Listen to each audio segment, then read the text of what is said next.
Hello दोस्तों, नमस्कार, जय हिंद। स्वागत है आपका अपने यूट्यूब चैनल मैथ्स माध्यम में। आशा करता हूँ आप एकदम बढ़िया होंगे और अपनी पढ़ाई को अच्छे तरीके से कर रहे होंगे। तो दोस्तों, आज हम करेंगे अपने संविधान का भाग 22। ठीक है, इससे पहले जो हमारे 21 भाग है संविधान के अंदर, सभी भागों को हमने दोस्तों अच्छी तरीके से कवर कर लिया है और आज हम करेंगे भाग 22 को। ठीक है दोस्तों, भाग 22 में आपको बता दूं इसके अंदर क्या क्या आता है हमारा। इसमें जो हमारा संक्षिप्त नाम और जो इसका शीर्षक बताया जाता है संविधान का। ठीक है, और जो दोस्तों हमारा भाग 22 है, इसके अंतर्गत जो हमारे आर्टिकल आ जाते हैं यानी कि अनुच्छेद, वो हमारे दोस्तों 393 से 395 तक इसके अंदर कवर किए जाते हैं। ठीक है दोस्तों, अभी तक आप अगर कॉपी पेन लेकर के नहीं बैठे हैं तो साथ में कॉपी पेन लेकर के बैठना और क्लास के साथ साथ ही दोस्तों नोट करते हुए चलना। तो दोस्तों, बिना किसी देरी के हम करेंगे अपनी क्लास को स्टार्ट। दोस्तों, हमें इसमें दे रखा है कि संक्षिप्त नाम एवं शीर्षक, यानी दोस्तों पहला जो हमारा क्वेश्चन बन जाता है यहाँ से, पहला क्वेश्चन तो हमारा दोस्तों यही बन जाता है कि भाग 22 के अंतर्गत हमारा क्या दे रखा है। तो इसमें जो हमारा संक्षिप्त नाम और जो है शीर्षक दे रखा है हमारा संविधान का। ठीक है, और इसका विस्तार दे रखा है, यानी कि इसका विस्तार जो है कहाँ से कहाँ तक है। अब दोस्तों, इसमें जो हमारे आर्टिकल हो जाते हैं भाग 22 के अंतर्गत, वो आर्टिकल हमारे 393 से आर्टिकल 395 तक जो इसके अंदर कवर किए जाते हैं। ठीक है, अब दोस्तों इसमें हम देखेंगे अनुच्छेद हमारा 393 इसमें क्या कहता है। ठीक है, अब दोस्तों हमारा 393 अनुच्छेद इसमें ये बताता है कि संविधान का संक्षिप्त नाम, ये जो है हमारा संविधान का संक्षिप्त नाम जो है हमारा, ये आर्टिकल 393 के अंतर्गत बताता है। यानी कि जो हमारा संविधान का संक्षिप्त नाम होगा, उसका जो नाम होगा भारत का संविधान, इस तरीके से हमारा जो है इसका संक्षिप्त नाम इसमें बताया गया है। अब दोस्तों, इसमें आर्टिकल 393 में कुछ पॉइंट है हमारे, उन पॉइंटों को हम कवर करेंगे।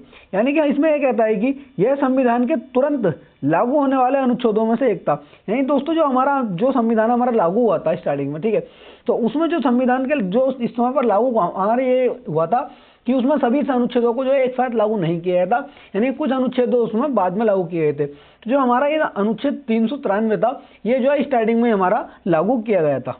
अब आगे देखेंगे दोस्तों हमारा कि इसमें जो लागू किया गया था ये हमारा, यानी कि इसके साथ में और कौन कौन से आर्टिकल्स को जो है लागू किया गया था। तो ये हमारा अनुच्छेद था, ये अनुच्छेद 5, 6, 7, 8, 9, 60, 324, 366, 367, 379 और 380, 388, 391 और 392 के साथ मिलकर लागू हुआ था। यानी कि इन अनुच्छेदों के साथ में ये जो हमारे 16 अनुच्छेद थे, इनके साथ में मिलकर के जो है इसको लागू किया गया था। अब दोस्तों, इसी में हम आगे देखेंगे जो आर्टिकल हमारा 394 आ जाता है। आर्टिकल 394 को हम इसमें कवर करेंगे कि आर्टिकल 394 हमारा इसमें क्या कहता है। आर्टिकल 394 में दोस्तों ये कहा गया है कि यह एक महत्वपूर्ण संक्रमणकालीन प्रावधान है जो संविधान के क्रियान्वयन के लिए कानूनी रूपरेखा जो है निर्धारित करता है। ठीक है, यह आर्टिकल हमारा दोस्तों 394 इसके अंदर बताया गया है। यानी जो कानूनी रूपरेखा जो निर्धारित की जाती है, ठीक है, वो हमारा आर्टिकल 394 के अंतर्गत रह करके की जाती है। अब आगे देखेंगे दोस्तों, हमारा आगे आर्टिकल जो हो जाता है हमारा आर्टिकल 394 का ए। ठीक है, आगे आर्टिकल 394 ए है, इसके अंदर हमें क्या बताया गया है। तो इसमें यह बताया गया है कि संविधान के अंग्रेजी में किए गए हर संशोधन का हिंदी में अनुवाद किया जाएगा। यानी दोस्तों, जैसा कि जो हमारा जो संशोधन किए गए हैं संविधान के अंदर, वो हमारा अंग्रेजी में किए गए यानी इंग्लिश में किए गए। जो उनका संशोधन अनुवाद वगैरह होगा उनका, वो हिंदी में किया जाएगा। ठीक है, ये हमारा आर्टिकल 394 का ए इसके अंतर्गत हमें बताता है। अब आगे देखेंगे इसी में ये पॉइंट, इस अनुच्छेद के तहत प्रकाशित संशोधन के अनुवाद का मतलब वही होगा जो मूल संविधान का होगा। यानी जो हमारा ये अनुच्छेद है, ठीक है, जब इसको प्रकाशित किया गया था, संशोधन करते टाइम जो इसमें प्रकाशन इसका हुआ था उस टाइम समय पर, ठीक है, तो जो उसका अनुवाद जो होगा, तो अनुवाद जब हम करेंगे उसका इंग्लिश से हिंदी में उसका ट्रांसलेशन करेंगे, तो उसका जो मतलब होगा वही उसका मतलब निकल के आएगा जो हमारा मूल संविधान का उसमें मतलब था। अब आगे देखेंगे दोस्तों, इसी में ही हम आगे हमारे कुछ पॉइंट इसमें ये दे रखे हैं आर्टिकल हमारे इसी आर्टिकल में कि अगर अनुवाद के किसी हिस्से का मतलब लगाने में कोई दिक्कत आती है तो राष्ट्रपति उसे सही तरीके से संशोधित कराएंगे। यानी कि अगर हम उसको जो ट्रांसलेशन में कोई प्रॉब्लम आती है, यानी कि इंग्लिश से हिंदी में जब उसका ट्रांसलेशन हो रहा हो, तो उसमें अगर कोई प्रॉब्लम वगैरह आती है तो जो उससे संशोधित वगैरह करेंगे, तो इसमें राष्ट्रपति को शक्ति दी गई है कि राष्ट्रपति जो है उसमें संशोधन कराएंगे। ठीक है, अब आगे देखेंगे दोस्तों, इसी में अगला पॉइंट हमारा ये दे रखा है कि संविधान और इस अनुच्छेद के तहत प्रकाशित संशोधनों का अनुवाद सभी मकसदों के लिए हिंदी में प्राधिकृत पाठ माना जाएगा। यानी कि जो हिंदी में प्राधिकृत पाठ है हिंदी में, वो माने जाएंगे हमारे जितने भी अनुच्छेद हमारे जो प्रकाशित हुए हैं, जो संशोधन करने के बाद में मतलब जो इनका अनुवाद करने का जो संशोधन हुआ था, उसके बाद में इनमें जो अनुवाद हुआ था, इसमें जो प्राधिकृत पाठ होंगे वो सभी हमारे हिंदी में माने जाएंगे। अब आगे देखेंगे दोस्तों, इसी में ही हमारा अगला आर्टिकल जो है हमारा, और हमारे संविधान का लास्ट आर्टिकल जो हो जाता है आर्टिकल 395 यानी कि 395। अब दोस्तों 395 में हमारा ये बताया गया है निरसन के बारे में बताया गया है। अब दोस्तों इसमें हम देखेंगे यानी कि निरसन का मतलब इसमें क्या होता है, ठीक है। अब आगे देखेंगे इसमें यह अनुच्छेद भारतीय स्वतंत्रता अधिनियम 1947 और भारत सरकार अधिनियम 1935 को जो है निरस्त करता है। यानी जो हमारा आर्टिकल 395 है, इसके अंदर निरसन को बताया। इसका मतलब ये होता है किसी चीज को खत्म करना। तो जो हमारा भारतीय स्वतंत्रता अधिनियम 1947 था और जो हमारा भारत सरकार अधिनियम 1935 था, ठीक है। तो जो हमारा जब संविधान बनकर के तैयार हो गया था, तो जो हमारे अधिनियम थे, इन अधिनियम को जो है हमारा आर्टिकल जो है इनको खत्म करता है। अब आगे देखेंगे दोस्तों, इसी में ही अगला पॉइंट हमें ये दे रखा है कि इसके अलावा बाद के अधिनियमों में संशोधन या पूरक सभी अधिनियम भी इस अनुच्छेद के तहत निरस्त हो जाते हैं। ये जो हमारा संविधान लागू हो गया था, उसके साथ में हमारा अनुच्छेद भी दोस्तों लागू कर दिया गया था। तो इसके बाद में जो हमारे अधिनियम थे, ठीक है, जो संशोधन वगैरह करने के बाद में अधिनियम बने हुए थे, तो उनको भी जो है हमारा आर्टिकल 395 जो है ये खत्म करता है, ठीक है। अब आगे देखेंगे दोस्तों हमारा लेकिन उन्मूलन परिषद अधिकार क्षेत्र अधिनियम 1949 को छोड़कर, यानी जो हमारा 1949 का जो हमारा अनुच्छेद जो ये अधिनियम था, यानी कि उन्मूलन परिषद क्षेत्र अधिकार अधिनियम 1949, तो इसको छोड़ करके जो अन्य भी हमारे अधिनियम थे सबको जो है निरस्त करता है, इन सबको ये हटाता है, जो हमारा आर्टिकल 395। अब दोस्तों इसमें जो है हमने आर्टिकल 1 से लेकर के हमने जो है, अगर दोस्तों आप अगर स्टार्टिंग से जुड़े हुए हैं तो हमने आर्टिकल 1 से लेकर के और आर्टिकल जो है आज 395 तक दोस्तों इसमें कवर कर लिया है। यानी सभी आर्टिकल्स को दोस्तों हमने देखे हैं और जितने इसके सब क्लोज हैं, सब क्लोज को भी हमने दोस्तों अपनी क्लास में कवर करते हुए चले थे। यानी दोस्तों हमने कुछ भी अपनी क्लास में छोड़ा नहीं है, यानी एक तरीके से हमने जो है सभी आर्टिकल्स को कवर कर लिया है। अब दोस्तों इसमें मैं आपको बता दूं, यानी जो हमारे संविधान के अंदर होते हैं वो हमारे 25 भाग दे रखे हैं संविधान के अंदर, ठीक है। जो हमारे मूल संविधान था उसके अंदर दोस्तों हमारे 22 भाग थे। 22 भाग दोस्तों हमारे ऐसे इस तरीके से थे, यानी 1 2 3 4 इस तरीके से जो हमारे 22 भाग दे रखे थे।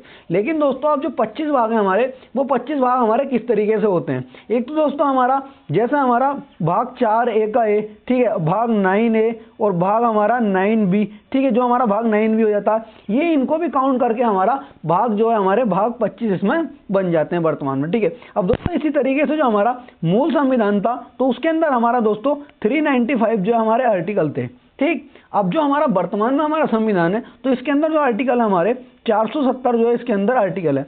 अब दोस्तों 470 हमारे आर्टिकल ये इस तरीके से बने, जैसे हमारा आर्टिकल है 15, ठीक है, ये हमारा मूल संविधान में हो गया। लेकिन अब जो वर्तमान में तो हमारे एक तो 15A, ठीक है, 15 का 2, 15 का 3, 15 का 4, इस तरह 15 के 7 तक दे रखे हैं हमें। तो दोस्तों इस तरीके से जो हमारे 470 अनुच्छेद हमारे इसमें हो जाते हैं, ठीक है। यानी कि जब इनके सब क्लोज को भी जोड़ा जाएगा, इसको मिलाकर के 470 हमारे टोटल संविधान के अंदर अनुच्छेद हो जाते हैं, ठीक है। और जो हमारे संविधान के अंदर है दोस्तों हमारी 12 अनुसूचियां दे रखी हैं, और 12 अनुसूचियां भी दोस्तों हमने बिल्कुल अच्छी तरीके से अपनी क्लासों में कवर करते हुए चले थे। अब दोस्तों आपसे रिक्वेस्ट है कि आपका जो है हमारे हमने 1 से लेकर के और अनुच्छेद 395 तक यानी पूरा संविधान दोस्तों इसमें अपने कवर कर लिया। अब दोस्तों हमारा इसके अंदर ये बचे जो हमारी संविधान सभा का गठन किस तरीके से हुआ था, उसको हम दोस्तों नेक्स्ट क्लासेस में देखेंगे। और दोस्तों हम इसमें देखेंगे कि जो हमारे एक्ट वगैरह आए थे उनको भी हम इसमें कवर करेंगे। यानी जो मूल हमारा जो संविधान था उसको दोस्तों हम अपना कवर कर चुके हैं। अब दोस्तों इसी में हम देखेंगे, यानी कि इसी जो हमारा भाग है, इस भाग से संबंधित कुछ हमारे अधिनियम थे, ठीक है। अब उन अधिनियम को दोस्तों हम थोड़ा मोटा मोटा पढ़ लेंगे, बाकी इन अधिनियम की सबकी एक एक अलग क्लास लेकर के उनको हम कवर करते हुए चलेंगे। अब दोस्तों इसी में हमारा ये आ जाता है कि भारत सरकार अधिनियम 1935, ये हमारा इसी भाग से संबंधित हो जाता है 22वें भाग से, तो इसीलिए दोस्तों हम इसके साथ में इसको कवर कर लेंगे। तो इस अधिनियम ने भारत सरकार अधिनियम 1919 द्वारा शुरू की गई वर्ण व्यवस्था को समाप्त कर दिया और भारत की संघ स्थापना के लिए ब्रिटिश भारत के प्रांतों और कुछ या सभी रियासतों को मिलाकर बनाया था। यानी दोस्तों जो हमारी 1919 का अधिनियम चल करके आया था, जो उसमें वर्ण व्यवस्था चल रही थी 1919 में, तो दोस्तों जो हमारा 1935 का अधिनियम आया था, इसने जो उस वर्ण व्यवस्था को खत्म कर दिया था और भारत में जो एक संघ की स्थापना इसमें कर दी थी, ठीक है। और जो ब्रिटिश प्रांतों और जो कुछ हमारा जो जो ब्रिटिश प्रांत थे हमारे, और जो हमारे उस समय पर कुछ रियासतें थी, उनको जो है दोस्तों मिला करके एक भारत संघ की स्थापना इसके द्वारा 1935 से कर दी गई थी। क्योंकि दोस्तों हमारे जो संविधान है उसके अंदर दोस्तों जो हमारे काफ़ी सारे जो स्रोत लिए गए वो 1935 के अधिनियम से भी हमारे लिए गए। ठीक है, अब दोस्तों इसी में हम आगे देखेंगे कि दोस्तों हमने जो हमारा ये आर्टिकल, जो हमारा अधिनियम था, ये हमारा कुछ 22वें भाग से रिलेटेड है, इसीलिए दोस्तों हम इसको 22वें भाग के साथ में करते हुए चल रहे हैं। अब बाद में जो हमारी एक अलग अलग क्लास या अधिनियम पर सब पे हम करते हुए रहेंगे। अब आगे देखेंगे दोस्तों, इसी में आगे हमारा ये आ जाता है स्वतंत्रता, भारतीय स्वतंत्रता अधिनियम 1947। ठीक है, ये हमारा इसमें क्या बताता है, तो इसमें दोस्तों ये कहता है कि इसने भारत और पाकिस्तान के दो नए स्वतंत्र प्रभुत्वों में ब्रिटिश भारत का विभाजन किया। ये जो हमारा 1935 का अधिनियम आया था, इसी के द्वारा दोस्तों जो है भारत और पाकिस्तान, जो भारत था हमारा, भारत का विभाजन हुआ और भारत जो दो भागों में हमारा टूटा था, भारत और पाकिस्तान में। ठीक है, यह हमारा जो अधिनियम था भारतीय स्वतंत्रता अधिनियम 1947 ये आया था। ठीक है, इस अधिनियम को 18 जुलाई 1947 को शाही स्वीकृति मिली और इस प्रकार आधुनिक पाकिस्तान और भारत 15 अगस्त को अस्तित्व में आए थे। ठीक है, इसी के द्वारा जो हमारा 18 जुलाई 1947 को इसको स्वीकृति मिली थी, हमारा जो भारत स्वतंत्रता अधिनियम 1947 था। ठीक है, उसके बाद में दोस्तों हमारा पाकिस्तान और जो हमारा भारत को जो अस्तित्व में लाया गया था। अब दोस्तों इसी में हम आगे देखेंगे, अगला हमारा आर्टिकल है, इसमें जो हमारा अगला अधिनियम था इसी से ही संबंधित वो अगला हमारा अधिनियम ये हो जाता है कि प्रिवी काउंसिल अधिकार लोप अधिनियम 1949। ठीक है, तो इसमें दोस्तों हमारा इसमें ये बताया गया है कि इस अधिनियम ने संघीय न्यायालय के अपीलीय क्षेत्राधिकार को बढ़ा दिया और विशेष अदालत के साथ या विशेष अवकाश के बिना उच्च न्यायालयों से सीधे अपील दायर करने की पुरानी प्रणाली को भी समाप्त कर दिया। ये दोस्तों जो हमारा ये अधिनियम आया था, इसने कहा था कि जो हमारे संघीय न्यायालयों में अपील की जाती है, तो जो हमारा संघीय न्यायालयों में अपील थी, उस अपील के जो है क्षेत्राधिकार को उसमें बढ़ा दिया गया, और जो विशेष अदालत थी या फिर विशेष अवकाश था, उसके बिना भी जो उच्च न्यायालयों में जो हम सीधे अपील दायर कर सकते हैं। ठीक है, अब दोस्तों इसी में हम आगे देखेंगे तो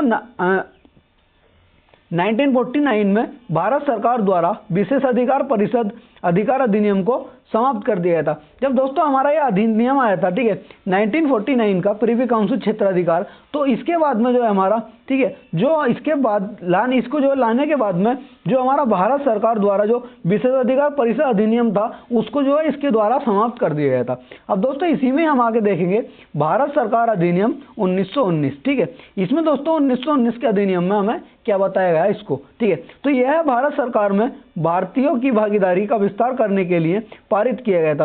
यानी जो भारत सरकार के अंदर जो भारतीयों की भागीदारी का विस्तार है, यानी कि उसमें जो है जो भारतीय सरकार है उसके अंदर भारतीयों की जो है हिस्सेदारी जो ज़्यादा होनी चाहिए। ठीक है, उसके लिए दोस्तों इसको लाया गया था भारत सरकार अधिनियम 1919 को। ठीक है, इस अधिनियम ने प्रमुख प्रांतों के लिए सरकार का दोहरा स्वरूप प्रदान किया था। ठीक है, अब दोस्तों इसमें यह था, इसमें ये जो हमारा अधिनियम था, इसने ये कहा, इस अधिनियम के द्वारा ये हुआ था कि जो प्रमुख प्रांत थे उनमें जो सरकार का दोहरा शासन बनाया गया था। यानी कि जैसा हमारा वर्तमान में संघ में सरकार अलग है हमारी और राज्य में सरकार अलग है। ठीक है, इसी तरीके से दोस्तों इस अधिनियम के द्वारा इसमें किया गया था। अब दोस्तों इसी में हम आगे देखेंगे, इसी हमारे अधिनियम में कहा गया है कि ऐसे प्रत्येक प्रांत में सरकार के कुछ क्षेत्रों का नियंत्रण हस्तांतरित सूची प्रांतीय परिषद के प्रति जवाबदेही मंत्रियों की सरकार को दिया गया है तथा। ठीक है, आगे दोस्तों इसमें यह दे रखा है कि हस्तांतरित सूची में कृषि, स्थानीय सरकार की देखरेख, स्वास्थ्य और शिक्षा शामिल थी।